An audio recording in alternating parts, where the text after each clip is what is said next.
Abraham sedang diuji secara lahir dan batin. Abraham sedang diuji lahir dan batin. Tapi ketika Abraham diuji lahir batin, secara jasmani dia harus menempuh perjalanan 2-3 hari. Dan secara hatinya harus ikhlas mempersembahkan anaknya yang sudah ditunggu lama ini. Apa yang kemudian Abraham lakukan?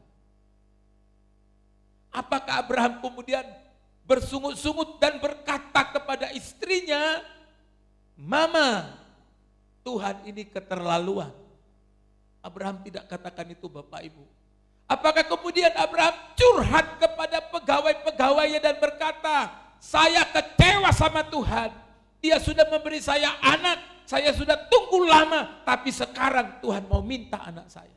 Apakah Abraham melakukan itu? Lagi-lagi tidak, Bapak Ibu. Tapi yang Abraham lakukan adalah pada saat dia mendapat perintah firman itu dari Tuhan, yang Abraham lakukan adalah dia diam dan taat. Amin, Bapak Ibu.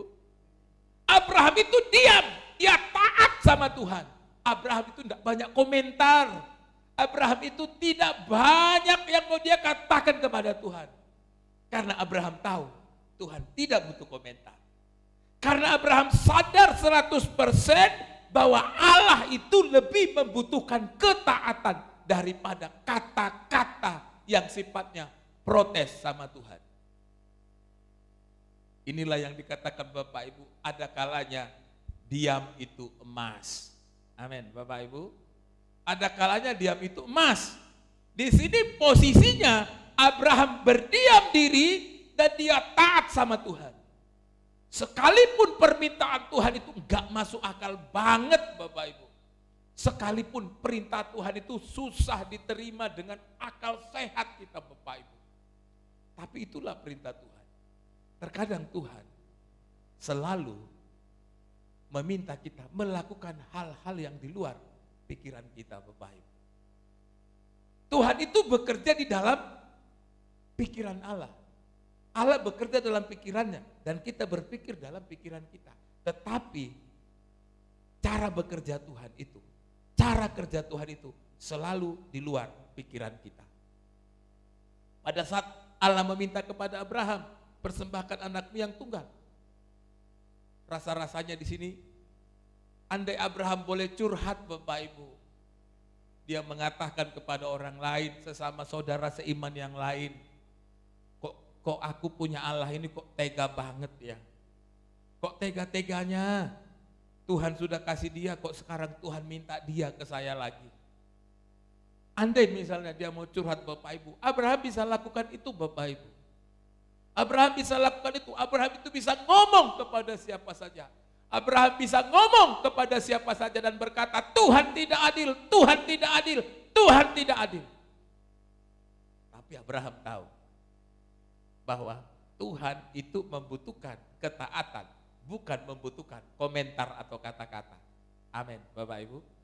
Tuhan itu membutuhkan ketaatan hati, bukan membutuhkan komentar. Tuhan itu membutuhkan sikap hati yang taat, tunduk patuh kepada Tuhan. Dan bukan membutuhkan komentar-komentar yang terkadang tidak bermanfaat bagi Tuhan. Tipe Abraham ini tidak tipe orang yang tidak banyak bicara, Bapak Ibu. Tipe Abraham ini sedikit berbicara tetapi banyak berbuat bagi Tuhan. Abraham ini tipe orang yang taunya itu hanya diam dan taat. Dia tidak mau memberontak kepada Tuhan. Dia tidak mau protes kepada Tuhan. Sekalipun apa permintaan Tuhan itu tidak masuk akal. Tapi Abraham tetap percaya bahwa apa yang dikatakan Tuhan, kalau dia patuh, kalau dia melakukan, itu mendatangkan berkat bagi dia. Amin. Walaupun gak masuk akal. Walaupun permintaan Tuhan itu di luar nalar kita. Walaupun permintaan Tuhan itu di luar akal sehat kita. Tapi yang dibutuhkan itu bukan banyak bicara. Tapi banyak berdiam diri dan taat di hadapan Tuhan. Amin. Berapa banyak orang percaya, Bapak Ibu, yang menghabiskan dirinya protes sama Tuhan. Berapa banyak orang percaya yang menghabiskan waktu-waktu di dalam hidupnya itu selalu protes dan menyalahkan Tuhan akan apa yang terjadi dalam dirinya. Apakah pada saat kita menyalahkan Tuhan, itu akan mengubahkan hati Tuhan? Apakah pada saat kita protes sama Tuhan, apakah Tuhan akan mengubah keputusannya? Tidak, Bapak Ibu. Artinya pada saat kita protes sama Tuhan, kita sedang buang-buang waktu dan buang-buang perkataan. Tuhan butuhkan ketaatan. Tuhan membutuhkan sikap hati yang tunduk. Tuhan membutuhkan sikap hati yang mau patuh. Karena orang beriman itu diukur dari kemampuannya untuk taat kepada Tuhan. Amin, Bapak Ibu. Sehingga tidak salah kemudian kalau kemudian Abraham ini diberi julukan sebagai bapa dari segala orang percaya, bapa dari segala orang beriman. Karena memang dia menunjukkan ketaatannya dalam situasi yang tidak masuk akal sekalipun. Abraham tetap taat sama Tuhan.